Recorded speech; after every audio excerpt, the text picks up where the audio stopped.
Um, as our concluding activity for today, I'd like to just invite Ricardo Abud, Charlotte Malter Bars, and Carlos Yop Tornet to provide us some concluding remarks, takeaways from the day's worth of presentations. You, in some ways, have the most difficult jobs because these presentations have really been pretty wide-ranging. And if you don't mind coming up here, we'll have a couple of mics available too, and we can this to the center.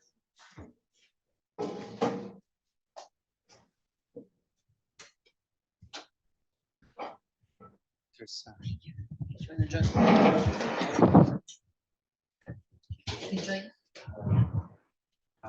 sure.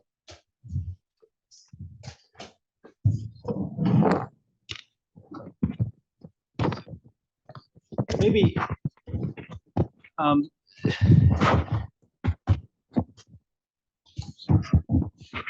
hopefully these are all working. It's going to be good for the recording to have them on. Just to start off, I maybe love to first go around and have each of you provide some thoughts. Happy to go with Charlotte first if you're prepared to share some remarks, but sure. Is this working? Sure. Well, I mean, of course, it's a very difficult task. So thank you, Andres, for that. To sum up or just kind of extract some, let's say, general remark, whether that's actually what we should do or whether we should focus on certain aspects of what was presented today. I mean, it was a really incredibly enriching set of presentations. And of course, I guess when one attends such a set, then one has also its own filters or interest and thinks about that. So I will just maybe offer a few thoughts.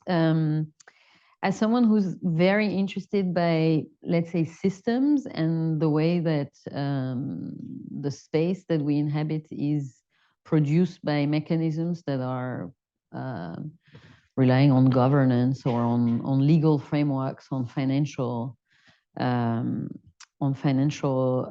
mechanisms as well. I was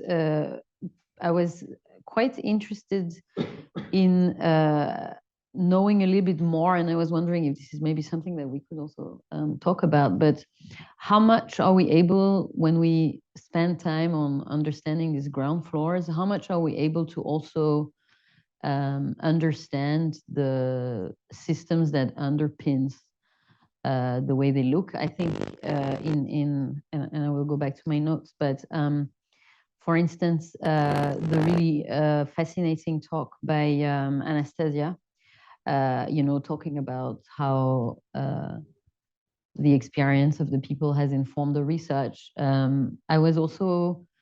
I would have been, and I'm sure you have also dedicated some times on that, but how much can we also reflect on the governance systems that have led to the situation? So for instance, why is this pavement looking that way? I mean, anyone who has lived in Cambridge cannot be but amazed by the deterioration of the pavements, for instance, or the public system, which I don't know if you noticed, but the metro is going slower and slower every day, which is completely shocking if you look at the tax base of the city. So I think that there is really, for me, the questions of, how much can we really also think about these political systems that lead to the situation that we have and that you have uncovered in your research.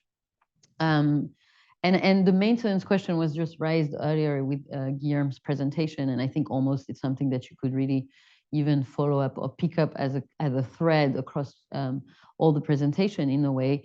Who takes care of the city? Who is paying for it?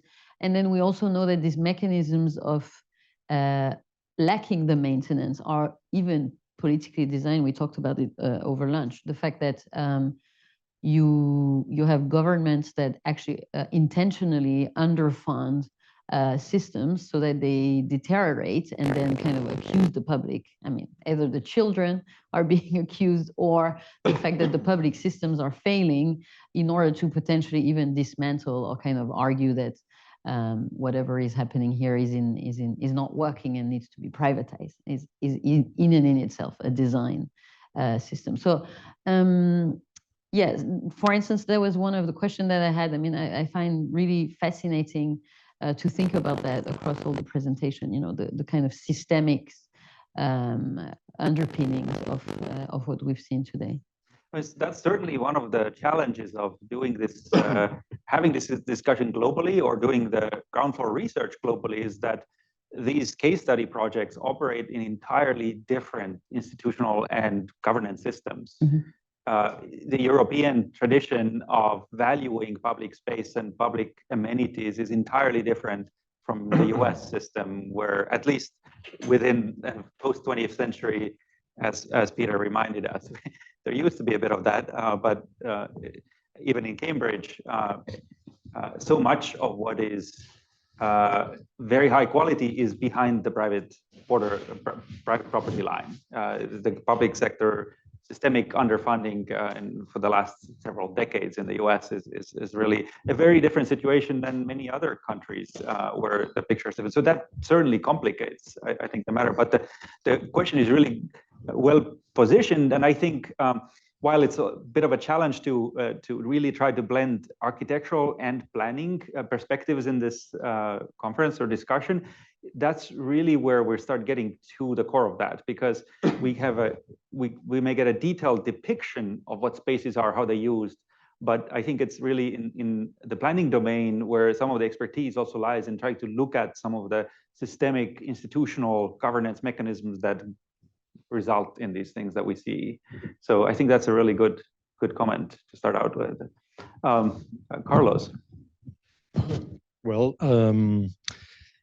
after this hard and very rich journey, I think maybe some ideas or maybe a lot of ideas can put us two questions.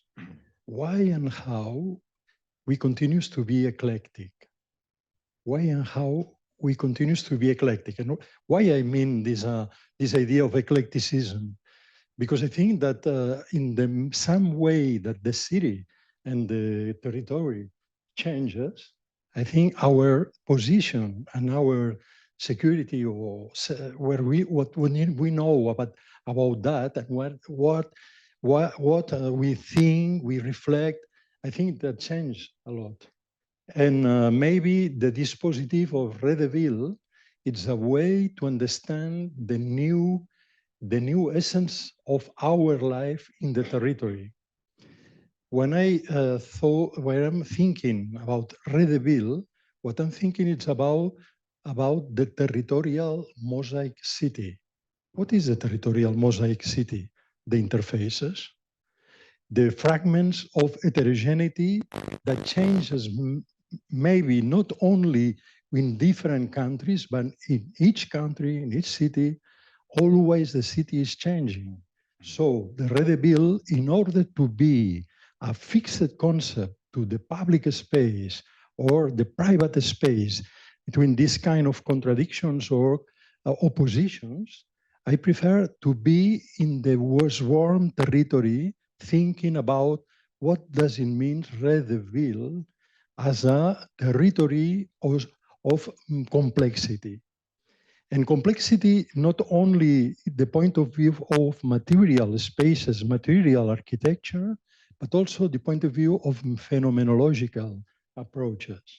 And in this sense, when Guillermo has bring this marvelous image of Lina Bo Bardi, and also this section, this volumetric, but this spatial and practice space, we know and we want maybe to practice, I don't know if it's in English is correct, to defrontalize the contradictions about one space and one other.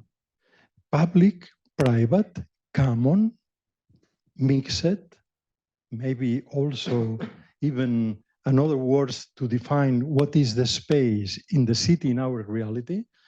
This territorial mosaic city, that it means in Jardim Angela in Brazil, no? In Nakamura, no? Caldana knows very well, or in the Eixample in Barcelona, or maybe in Jamaica Plain. The situations are the good question, not only the patterns and the morphological approaches that close and enclose what are the phenomenological but also morphological city. And in this sense, I prefer to move in this kind of complexity. So Redeville becomes a dispositif to see autrement, en français, in another ways, to understand the complexity and to be more fluid and more agile, no? And more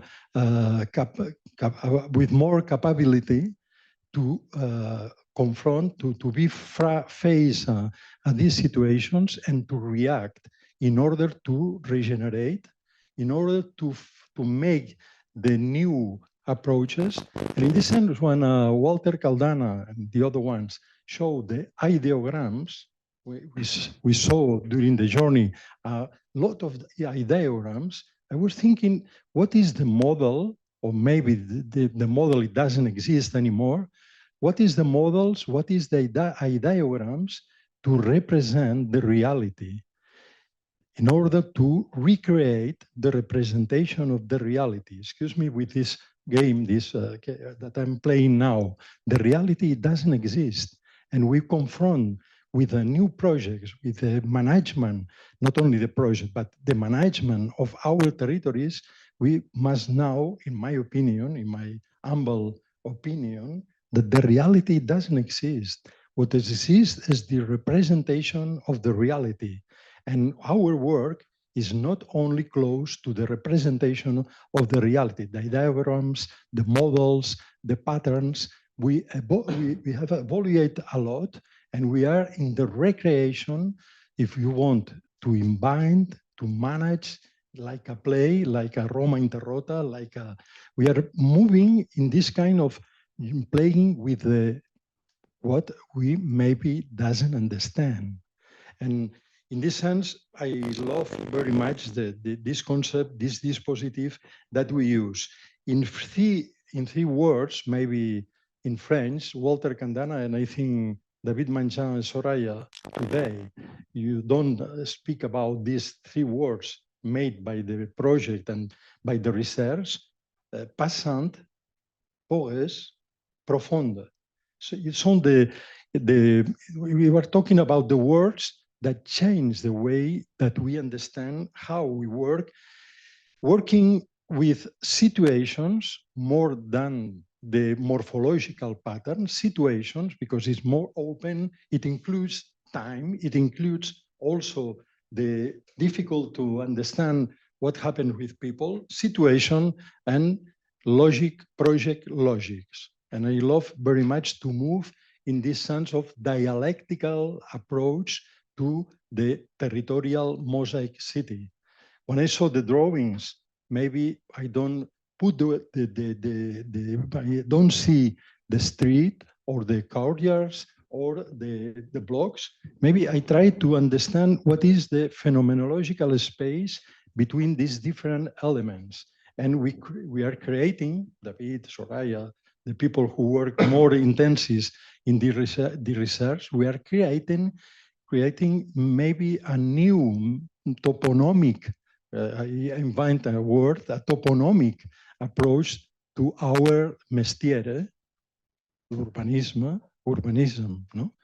Because otherwise we will follow in a depression about what we can do with this very, very hard reality, not only in the more regular patterns, in the grids, no, assembled, very good assembled grids, but in the real city. And the real city is over there, that maybe when we put this way in this question. Just a few reflections about it, and thank you very much for very rich journey that it was very, very interesting.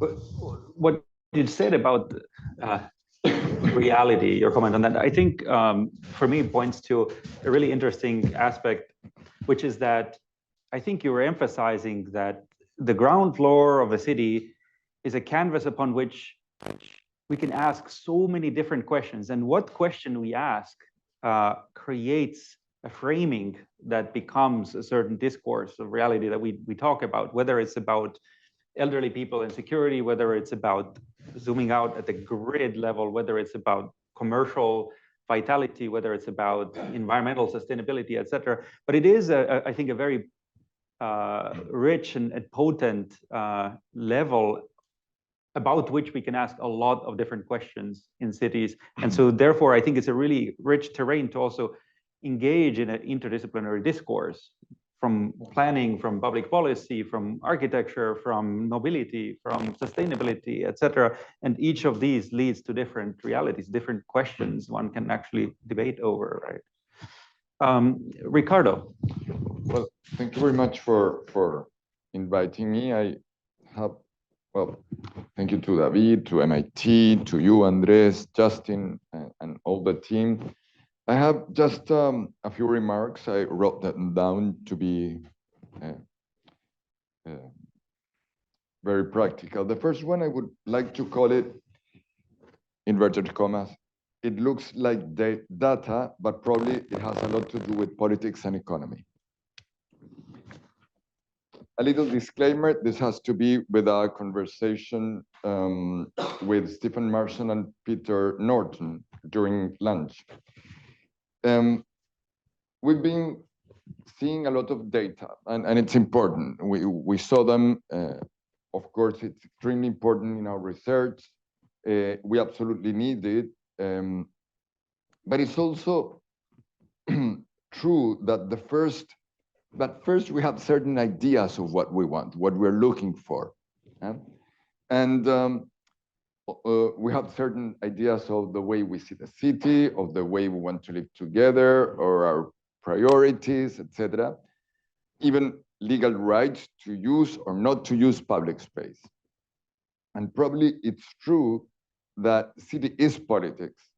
And we all have a certain idea of what the way a city should work.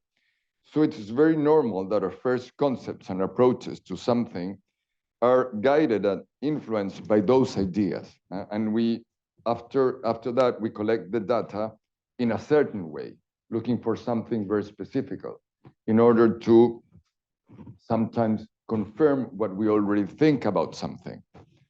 This is not just about this kind of research, but probably all kind of research.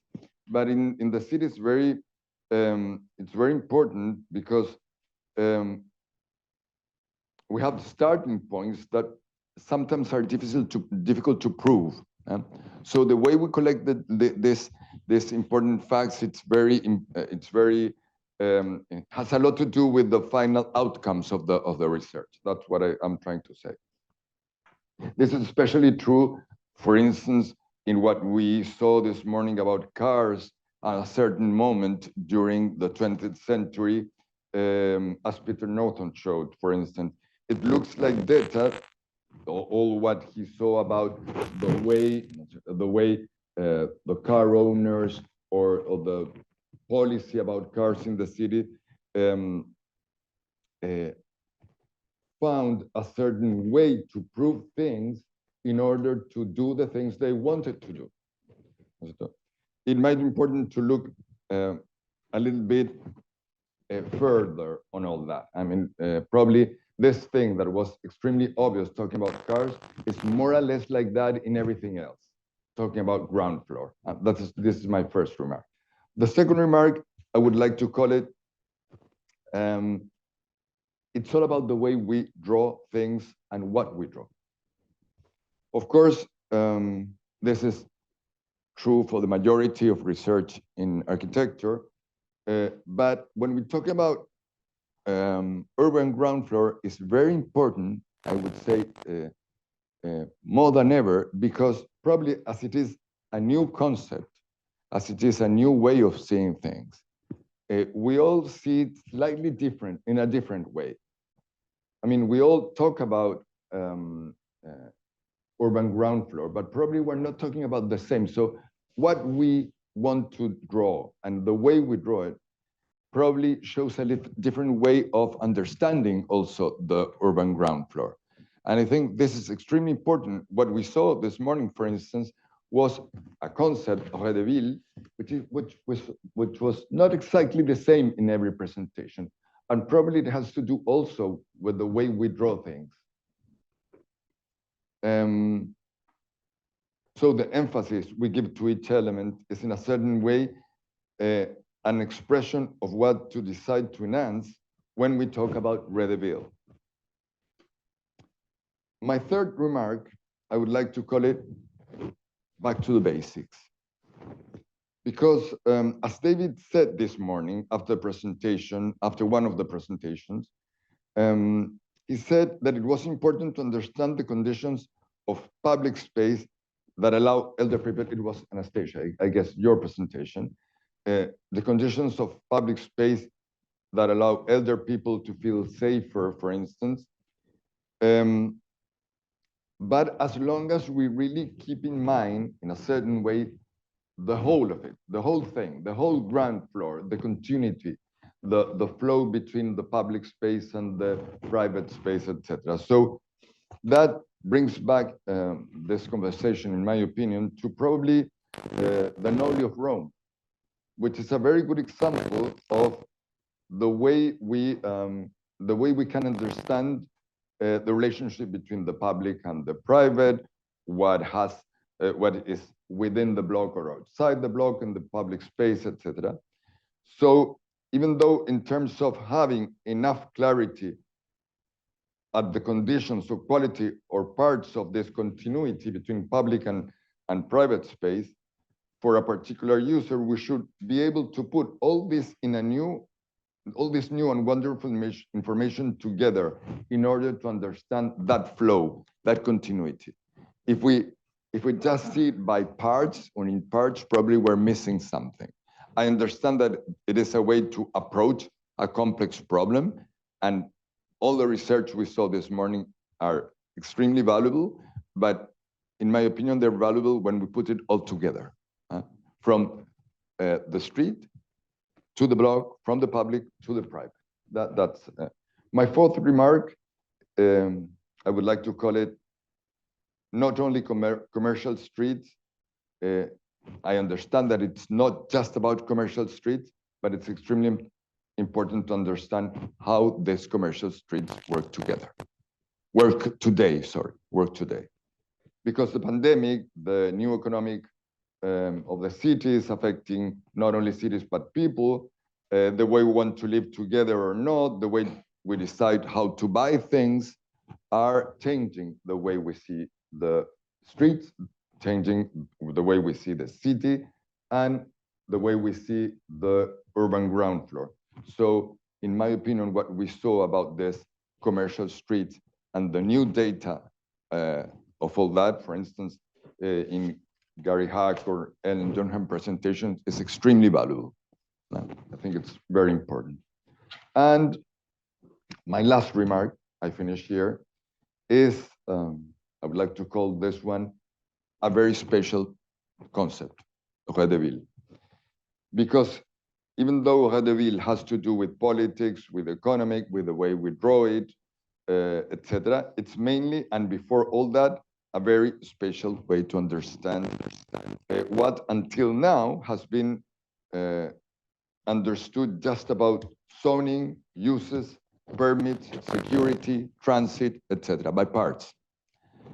And it brings back to the urban form, this notion of Rue de Ville. It brings back to the urban form and the common use of as the main filter to understand the way we see the city, crossing all those definitions.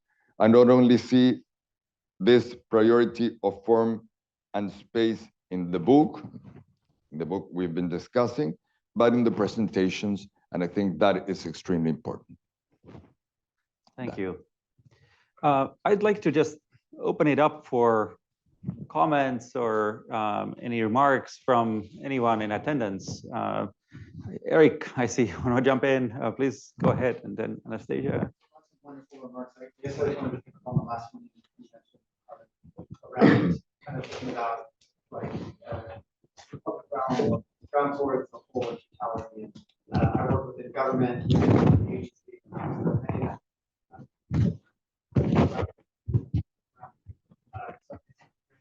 how do you see an event that plays out similarly to the city? On transportation, maybe seen as the steward from streets versus sanitation, planning about buildings.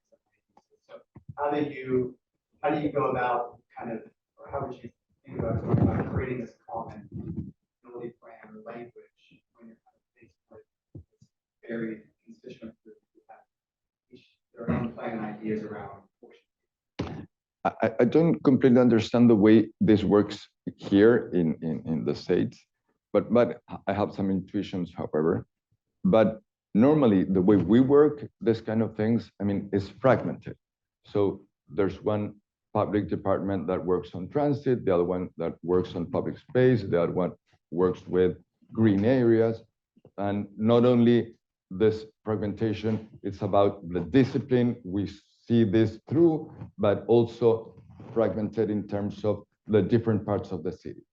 I think that the most valuable thing of this new concept, this ground floor way of seeing things, is this capacity to put all that together and see a certain level of the city as a whole in terms of transition between public and private, and transition between the different disciplines that have to do with that. And in my opinion, well, I'm calling this a spatial problem. We can call it in a different way, of course, but it has to do with this spatial notion that forces in a way to see all that together in terms of an outcome. And if we see it in terms of this outcome as a whole, all the other things are important parts, but only as long as we're able to address them as a whole. I'm not sure if of course, the situation here in the States might be completely different, and probably you are able to see things as a whole, but in Latin America, where I live, for instance, it's a very weird situation. I mean, probably there are certain disciplines that are more able to see this as a whole. Architects, for instance, normally do, but they don't have the power to change things. So probably that would be my answer to your question. It touches on, I think, Charlotte's first comment too, which is who gets to shape it, all right? We can draw it, we can represent it and observe it, but who gets to shape it? And I think urban design guidelines are really rare, like maybe 1% of the city has something like that. And some cities around the world experiment with putting somebody in charge, like the city architect or even the country architect. In Flemish, Belgium has I think a country architect in place.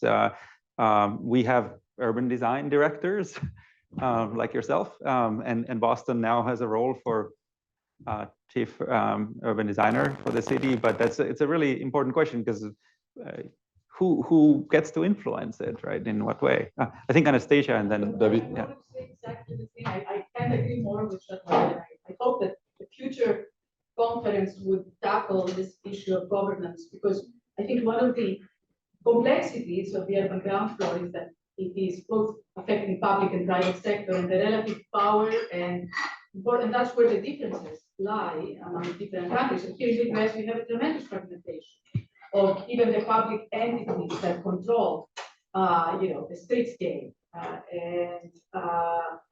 In order to have this vibrant, inclusive, you need both public and private sector entities to behave well. What I mean by that, take the position of how do you choose to have bus shelters in a city? At some point, Los Angeles was choosing to put bus shelters where they had more value for advertisement. Well, this is not where most people need these bus shelters, because these are in the poor neighborhoods. So we have a public sector not behaving well. We have seen the private sector oftentimes not behaving well in the public realm by enclosing and fencing. And so the governance of what we call the urban ground floor is very important. And I hope that we can talk in this conference or in the future conference more about how do we ensure within the different geographic contexts that we have better governance, both in the private sector and and the last thing about here, there is also an ambiguity of sidewalks as to who is responsible here in the US historically. In some cities, they call the private landlords responsible for their maintenance.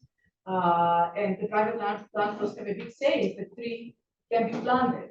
Well, we can see also the downside of that. So there are all these issues that relate to governance, and I think these are very important. And I just want to pick up, I think that you want to add something, but I just want to pick up on that shortly. I think ultimately there is across all what we've seen today, I couldn't help but see there is a hostility of the city towards children. I mean, we actually didn't really directly hear about it, but towards women, towards elderly, or anyone who will not be able, which can happen to any of us. And to unhoused people, for instance. So I wonder if the agendas of the Ré de Ville are also to potentially push for that more form of spatial justice, which which are obligated to deal with the questions of the politics and the funding and all of these questions. But, Yeah, well put. Gary and then David. I think you were first. So the issue of complexity and overlapping responsibilities is in every country I've ever worked in. You have to take that as given. So that's not a problem. Have less complex system because agencies are created for good reasons. Lots of good reasons, but they're in place, and if you want to do something, you have some way of getting beyond that. So there are a lot of different ways that that's done. In the United States, I think there are basically 2 or 3 ways that that's done. Number one is that in some cities, they have a deputy mayor who oversees all this stuff. Philadelphia had a deputy mayor, oversaw all of this kind of stuff, and everything that had to get resolved was landed on his desk, and you got people together and got it to happen. Second way that it happens is that other cities have tried to do sort of scaled down versions of that. New York now has a public space advocate job, work across agencies,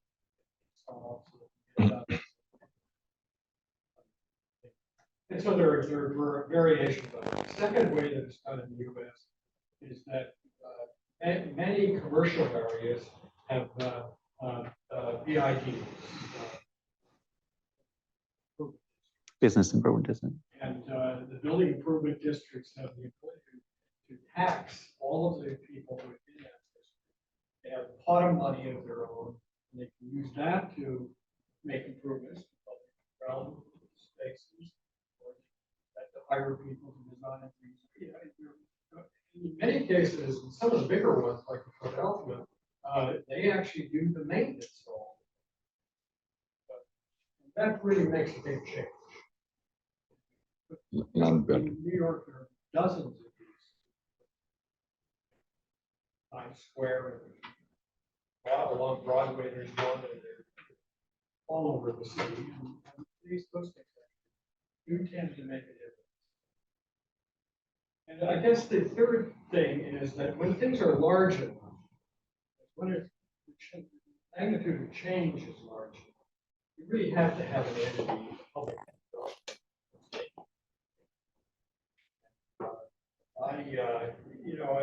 In New York, the only way that big projects have been able to be done, transportation, Times Square, West Side waterfront, redevelopment of Ground Zero, other things create a public development entity. Battery Park City. And that public development entity is a public developer, are private people who want to, most of them, building projects, all of that. But, you know, those are all ways of cutting through the complexity. I don't think you can imagine most places a way of getting rid of the complexity. What? David. Yes. I wanted to thank you very much for your remarks. It's very good for us to have some response after all this work we did together. I wanted to I'm very happy by what Charlotte points about the dysfunction of the things. I think there is 3 reasons why Redville could help a little bit carry on to be a naive, false naive. Okay, I accept that, no problem.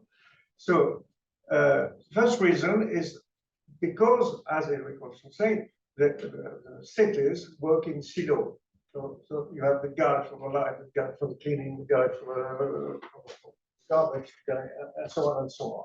And as big as the city, each department is a fortress itself. And you have Pierre he made Place de la République in Paris, an inquiry that is, because it's crossing of 4 departments. One is cleaning one day, the other is cleaning the other day, and so on. You have many examples like this, that when the networks are made in the street, they come 4 times in 5 years and open the street. We all have all those examples, even a very developed country. So if you had the idea of Redville, you can imagine that you can federate, you can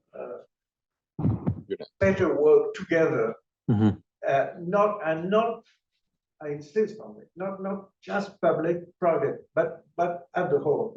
So, and this is a second reason. Because of the environmental crisis, a lot of the things, the water, the green, they have to be connected in between. They don't care about private or public. I mean, if you want to make green things coming out and carry on in the city, you have to be sometimes in a private parcel, sometimes in a parcel. But you have to deal much more continuity for that. And the third reason, so it's of course the pandemic and all the reasons you explained, that the people, 22% say they want to choose. So it changed a lot of things for the housing, for the work, and so on. So it's a really transition period. So giving a new point of view, I think it could help. So at the end, the problem is not to do the things together, but it's to think the things together. And afterwards, the things, maybe of course, there is some operational and logistic problem. But if we think the things together, I think we can be better. I think your comments are very well placed in terms of even academic environments, right? That we don't necessarily think or teach about the ground floor of cities as a topic, as a subject in its own right. It's, yes, it intersects with every other subject, but it's not really framed as such. And it is, as you point out, I think quite powerful in terms of if we were to really talk about inequities in cities, like that's a pretty powerful perspective to also look at how does your day-to-day experience of the city you encounter differ from neighborhood to neighborhood, who gets to experience what of the city, and or if you're doing resiliency planning, right, it very much enters too. So I think is a comment really well placed to also an argument not just for changing government but changing the field of how we think about it, how we teach about it, and that's something we also have some ways to go. It's not as if we're resolved it. I want to pass it to Stephen. Yeah, it's just really an observation. It's not my area at all, but came up in a few presentations was the issue of the unhoused people. I think you mentioned it and some other people mentioned it. And it just struck me, well, those people are the residents of our urban ground floor, like in a sense. Literally. Like the urban ground floor is a kind of metaphor for a place that we inhabit. And I guess the term, when you look at the term that way, it draws attention to parts of society, if you like, who are normally left out. And so we're talking about professional silos and design and physical environment and all these things being not necessarily connected up. And it's almost like there are people who live there and also, I suppose, people who work there on the streets who are normally left out of discussions and rights and so on. And I just wonder if, like, the concept could help remind us of a sort of power vacuum or a power asymmetry, or I don't have the professional words for it, but of an area that could do with more attention. Yeah, well put. Yeah, I think it's the responsibility of the schools to put ideas. The story of the schools, perhaps testing and so on. This is by the school. Move on. Historic experience. yeah. Connor. To respond, in the research that I've done on the ground floor, the Moby Dick, the one that I couldn't figure out is trust. It's the architecture of trust. The ground floor is the trust or distrust. And in some of the studies of Sao Paulo that I did with colleagues, what we figured out is if you do not have somewhat egalitarian society with trust, you do not have an architecture of trust. What I don't know, and this might be something that I know in a couple of years' time, is what is the agency of architecture to build that trust? Can we build ground floors to build trust? Because we certainly seem to be doing a good job of building ground floors to build distrust. So I don't know. So maybe just a question out there. It doesn't look like, sorry, it doesn't look like what we are producing. I mean, as someone at the threshold between architecture and urban design and research, and for some of the work that I've been doing recently and on that paper, the architecture that is generated by current systems of space production tend to be distrustful. So they are walls, or they are grids, or they are controlled by a path, or they are controlled by time. They're also controlled by, I guess, appearance. I think there are also places where people don't think they belong to, or they're allowed to go to.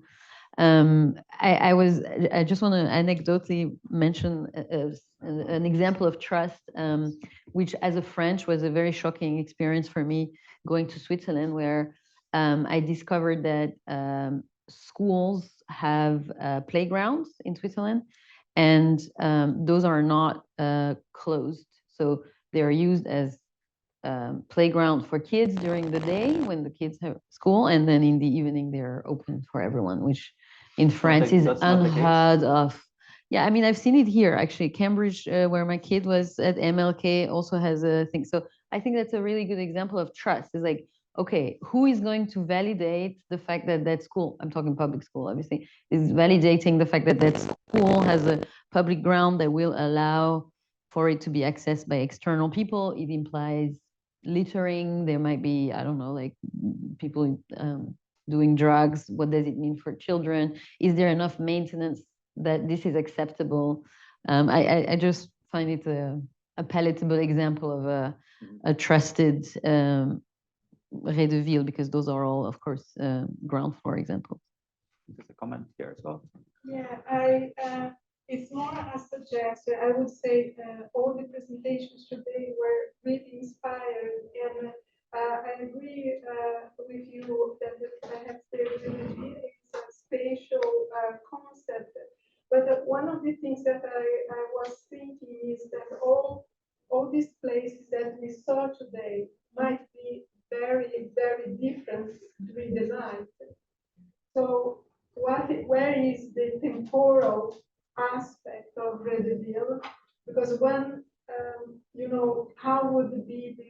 transit places,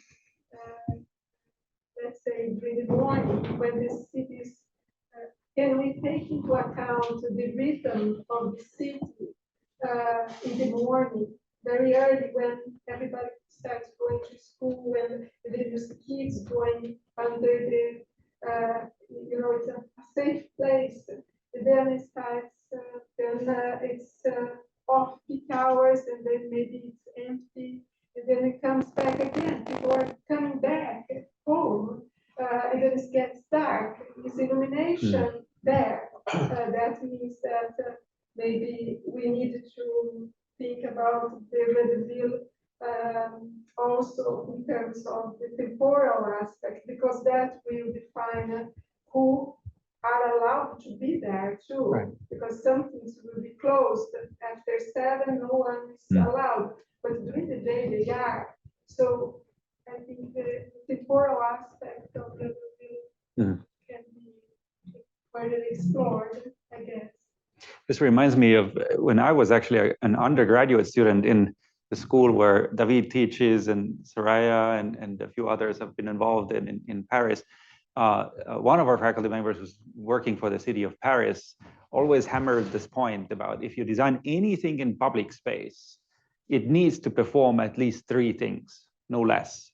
And that was the temporal argument, is that during some part of the day it does this, and then it does this, and it does this. And it also serves different constituents along the way. But I think, yeah, it's a whole other interesting conversation to be had about how do spaces perform over time, and what do they do over time, and also how do they maybe address different constituents who need to use them. It's mainly the scales of itineraries, which are very concerned about in the morning, in the time, in the season, in the meteo. So the people use more or less, but you're very good to make inquiries about where the people prefer to go. But I'm very surprised that when architects or town designer give some documents that they never show the itineraries at different seasons and on night and in the morning. But it's mainly at that scale. In the morning you do this and this and this and this, and women can do that. stay on this